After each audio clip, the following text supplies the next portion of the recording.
অনেকদিন ধরে মা মাসিমণিরা মিলে একসাথে প্ল্যান করছিল কোথাও একটা ঘুরতে যাওয়া হবে, ছোট্ট 2-3 দিনের ট্রিপ আর কি। বাঙালির দীপুদা মানে দীঘাপুরি দার্জিলিংকে সাইডে রেখে ঠিক হলো এবারের শর্ট ট্রিপের ডেস্টিনেশন হবে Mayapur. It's 5 in the morning and we are leaving for Mayapur. Let's go.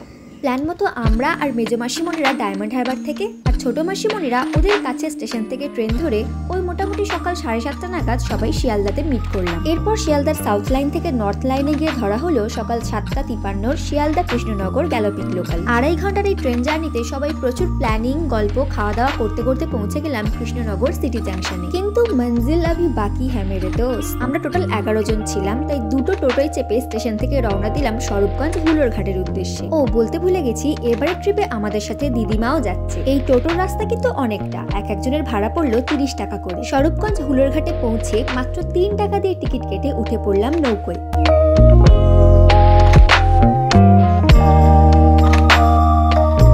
নৌকো ছাড়তে ফটো ভিডিও তোলা শেষ করে সবে একটু উপভোগ করা শুরু করেছি, ওমা 1 মিনিটেই নৌকো পৌঁছে গেল অন্য পারে। অগত্যা নেমে পড়লাম, কিন্তু নৌকো থেকে নেমে আবার উঠতে হলো টোটোয়। বেশ গরম লাগছিল, তাই একটা লস্যি পেপসি নিলাম। টোটো একটু এগোতেই চোখের সামনে সেই দৃশ্য, যার জন্য আমরা ভোর থেকে ট্রাভেল করছি। আমাদের এক আত্মীয় মন্দিরের রেসিডেন্সিয়াল বিল্ডিং এ রুম বুক করেই রেখেছিলেন। আমরা আসতে আমাদেরকে রিসিভ করে নিয়ে চললেন।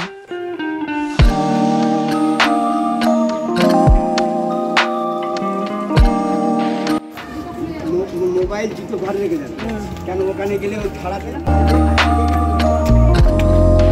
আর আমাদের রুমটা এত ভালো পজিশনে ছিল কি বলবো, একদম মেন মন্দিরের উল্টো দিকে। সেটা পরে দেখাচ্ছি, আগে রুমটা কেমন দেখাই। আমরা দুটো রুম নিয়েছিলাম আর রুমগুলো আমাদের এক্সপেকটেশনের থেকেও অনেক ভালো ছিল। বেডের নিচে আবার এক্সট্রা বেড দেওয়া ছিল, প্রয়োজন মতো নিয়ে নেওয়া যাবে।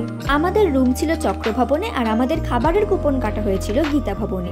বেশি দেরি না করে ব্যাগপত্র রেখেই আমরা খেতে চলে গেলাম। আর গিয়ে খাওয়ার এত সুন্দর অ্যারেঞ্জমেন্ট দেখে আমি তো অবাক। ধীরে ধীরে ওনারা খাবার পরিবেশন করে গেলেন।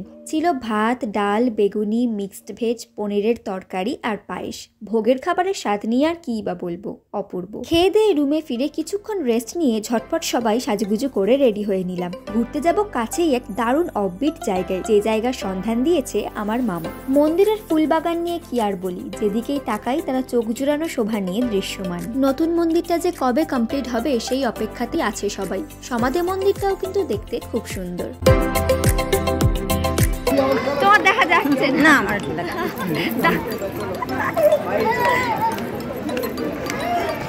মন্দিরের বাইরে বেরোতেই একজন তিলক কেটে দিতে এগিয়ে এলেন। প্রথমবার কাটলাম, তাই দেখতে বেশ অন্যরকম লাগছিল। চলুন এবার আপনাদের দেখাবো মায়াপুরের এক আনটাচড অফবিট জায়গা। ইস্কন মন্দির থেকে মাত্র 1 কিলোমিটার দূরে। টোটোতে উঠে ট্রি হাউস বললে নামিয়ে দেবে। জায়গাটা ভীষণ ভীষণ নির্জন, চারিদিকে সুন্দর প্রকৃতি, সাথে জানা অজানা পাখি আর ঝিঝি পোকার ডাক।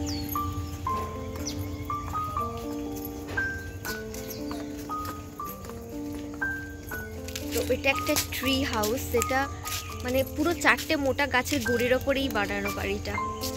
এই যে জায়গাটার মেন অ্যাট্রাকশন কিন্তু এই বিশাল ট্রি হাউসটা। 4টে মোটা জীবন্ত গাছের ওপর সম্পূর্ণ বাঁশ দিয়ে বানানো। কি অদ্ভুত সুন্দর, তাই না?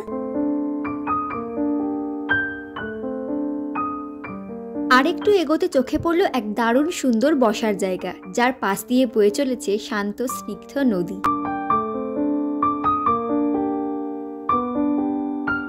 এখানে আবার এক কাকু চা বিক্রি করছিলেন। 1 কাপ চা নিয়ে নদীর ধারে গিয়ে দাঁড়ালাম। And I felt ultimate peace here.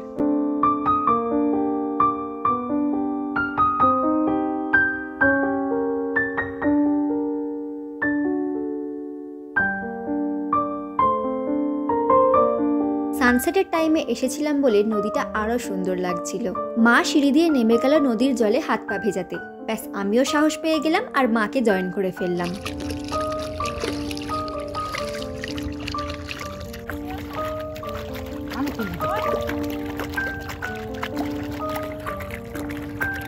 নদীর জলটা ছিল ভীষণ ঠান্ডা, এত ভালো লাগছিল যে উঠতে ইচ্ছা করছিল না, কিন্তু অন্যদের ডাকাডাকিতে উঠে পড়তেই হলো।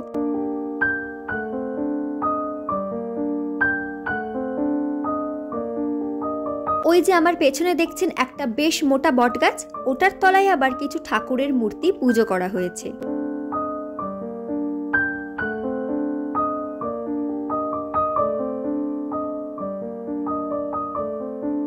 কি দিলাম তো একটা সুন্দর জায়গার সন্ধান। মায়াপুর এলে এই জায়গাটা ভিজিট করতে একদমই ভুলবেন না।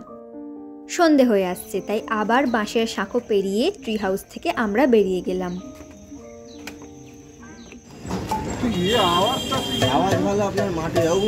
এরপর আমরা গেছিলাম শ্রী গোপীনাথ গৌড়ীয় মঠে। ওখানে ঠাকুরমশাই আমার চরণামৃত খেতে ভালো লাগে শুনে আমাদের কাছে থাকা একটা ছোট বোতলে চরণামৃত ভরে দিয়েছিলেন। এরপর আমরা ফিরে এলাম ইস্কন মন্দিরে। সন্ধেবেলা তো এখানে এক আলাদাই পরিবেশ।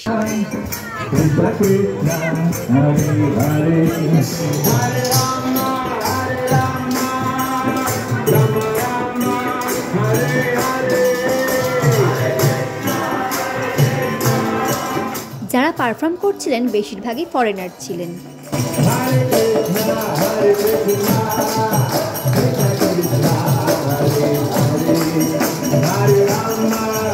এটা হচ্ছিল আমাদের রুমের সামনেই। মাও দেখি কখন ওখানে চলে গেছে নাচতে। এই যে এটা আমাদের রুম, আর ওখানে মেন মন্দির। মন্দিরে আরতি দেখে এলাম। ফোন তো অ্যালাউ নেই, তাই ভিডিও করতে পারিনি। সন্ধেবেলা আবার বেরিয়েছিলাম ওই একটু টুকটাক খেতে আর শপিং করতে।